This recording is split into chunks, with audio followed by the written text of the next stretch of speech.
Je gare ma moto devant la porte de l'hôtel Président, juste au moment où Aloha sort d'un taxi. Il pleut, mais elle porte des lunettes de soleil. Qu'est-ce que la plus belle chanteuse du monde vient faire à Bruxelles sans avertir personne?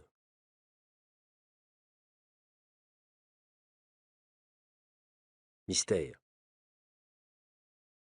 J'essaye de l'approcher, de lui parler, mais elle pénètre sans dire un mot dans le hall de l'hôtel, puis disparaît dans l'ascenseur. Elle n'a jamais accordé de véritable interview aux journalistes, depuis qu'elle est entrée dans la chanson comme auteur-compositeur. J'insiste, mais les réceptionnistes de l'hôtel me poussent vers la sortie.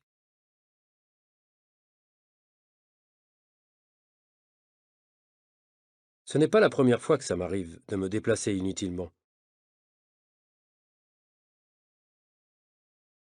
Et ce ne sera pas la dernière. Ça fait partie du boulot. Alors, pour perdre un minimum de temps, je me déplace à moto. Je passe entre les voitures. Parfois, c'est dangereux, mais c'est moins stressant que de passer des heures dans les bouchons. Chapitre 3. Lundi, 9 heures. Je m'assieds à mon bureau, mais je n'ai pas le temps d'allumer mon ordinateur parce que Jackie, mon collègue, apparaît visiblement très fâché. La machine à café ne fonctionne pas. C'est toujours à moi que ça arrive. C'est incroyable. Pour une fois que j'ai besoin d'un café, il n'y en a pas. De toute façon, ce café est très mauvais. Laisse tomber. Je t'invite. On va prendre un vrai café à l'Escale. Allez, viens, j'ai exactement une demi-heure avant d'aller voir le patron.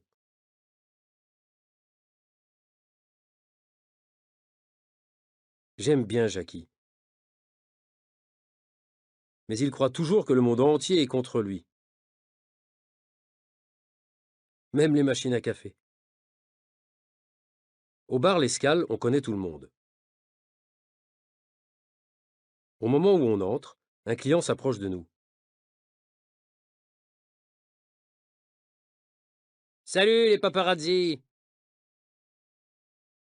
Alors, est-ce que la princesse se marie avec son jardinier cette semaine? Qu'est-ce que vous allez encore inventer, hein? Salut. Je ne réponds pas à ce genre de provocation. Surtout quand ça vient de quelqu'un qui boit de la bière à 9 heures du matin.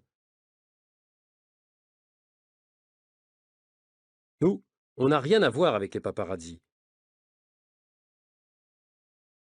On fait des interviews d'acteurs, de chanteurs, on raconte leur vie. C'est normal. Ce sont eux qui passionnent les gens.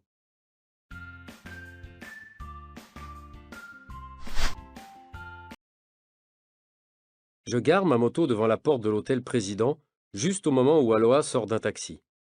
Il pleut, mais elle porte des lunettes de soleil. Qu'est-ce que la plus belle chanteuse du monde vient faire à Bruxelles sans avertir personne?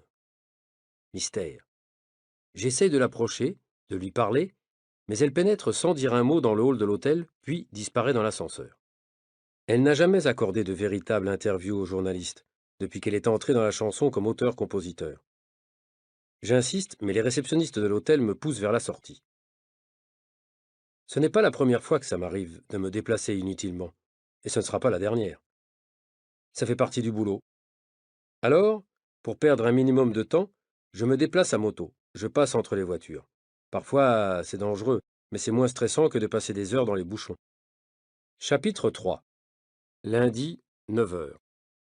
Je m'assieds à mon bureau, mais je n'ai pas le temps d'allumer mon ordinateur parce que Jackie, mon collègue, apparaît visiblement très fâché. La machine à café ne fonctionne pas. C'est toujours à moi que ça arrive. C'est incroyable. Pour une fois que j'ai besoin d'un café, il n'y en a pas. De toute façon, ce café est très mauvais. Laisse tomber. Je t'invite. On va prendre un vrai café à l'escale. Allez, viens, j'ai exactement une demi-heure avant d'aller voir le patron. J'aime bien Jackie, mais il croit toujours que le monde entier est contre lui, même les machines à café. Au bar L'Escale, on connaît tout le monde. Au moment où on entre, un client s'approche de nous. Salut les paparazzi! Alors, est-ce que la princesse se marie avec son jardinier cette semaine? Qu'est-ce que vous allez encore inventer, hein? Salut. Je ne réponds pas à ce genre de provocation, surtout quand ça vient de quelqu'un qui boit de la bière à 9 heures du matin. Nous, on n'a rien à voir avec les paparazzi. On fait des interviews d'acteurs, de chanteurs, on raconte leur vie. C'est normal, ce sont eux qui passionnent les gens.